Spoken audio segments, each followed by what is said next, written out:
Well, I think they have, most of them, in my experience, seem to have a grudge against men, okay, that goes way back. Now, I did not experience all this oppression by men. I came from a very vigorous Italian-American culture. 5 of my uncles went to World War II. My father was a paratrooper and so on. All I saw was admirable men, okay, that's all I saw, okay. So these people like Gloria Steinem, okay, right, who came from this horrendously unstable, background, okay. Kate Millett has been in and out of institutions, she's had one breakdown after another and so on. These women with this grievance, this hatred of men, somehow took over second-wave feminism. It was not a part of first-wave feminism. Catherine McKinnon, imagine her past. Oh, Catherine McKinnon. How about Andrea Dworkin? And Andrea what a mess Dworkin. she was.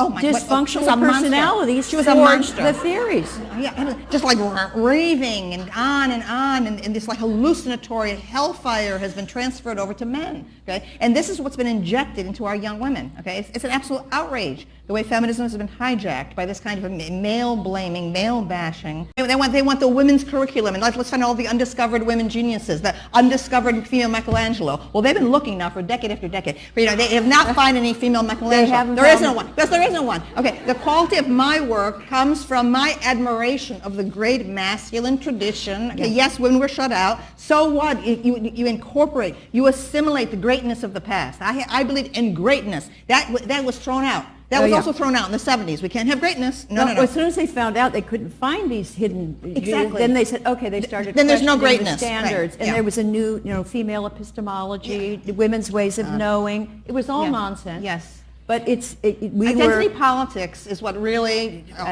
knocked the bottom out of the liberation movements of the 70s. Everything suddenly balkanized. Okay, what I was looking for, I feel that my solution was truly radical: to abolish departmental structure, to go to our more general vision of the humanities in the way they had at Oxford and Cambridge, where you're reading in certain areas in a kind of improvisational, eclectic manner. Instead, they immediately said, "Oh, we have these new liberation movements, and our colleges don't look like the future. Therefore, let's have women's studies. Okay, let's have African American studies. Let's have Native American studies, and so on." So everything was split, and then what happened is these became political fiefdoms. People just threw money at them as a kind of a PR move. The administrators wanted to show that they were doing something for liberal politics. Yeah, and so that's what we've ended up with, these political cells. A women's studies, gender studies program that does not have biology included in it, okay? We have people graduating with MAs and PhDs